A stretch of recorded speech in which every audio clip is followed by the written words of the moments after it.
Thousands of volunteers marked the 9/11 National Day of Service by giving back.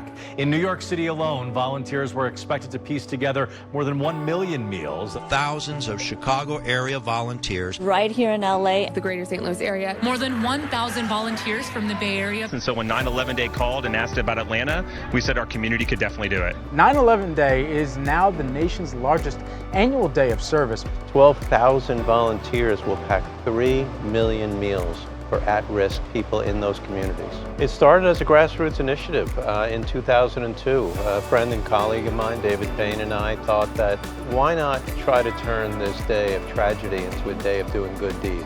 Being in New York and seeing how the community comes together on a day like today, it's really special. Celebrities too chipping in. And the spirit of service is the best way to remember.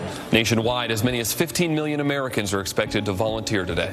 And others from across the state gathered here at Union Station to perform a massive service project. Volunteers will pack more than 250,000 meals before the day is done on this National Day of Service. And we may have differences as people, but ultimately 9/11 is meant to be a day when we sort of put those aside and remember how much we really care about each other as human beings. From 8 years old to 80, cleaning up parks, donating eyeglasses, clothing, blood, writing checks to their favorite charities, supporting our troops.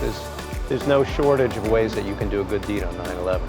Those who are packing meals today for 9/11 Day represent just a fraction of the tens of millions of people who are participating in the National Day of Service and Remembrance today. It's remarkable to see people coalesce around 9/11 Day and come together and work towards a common cause.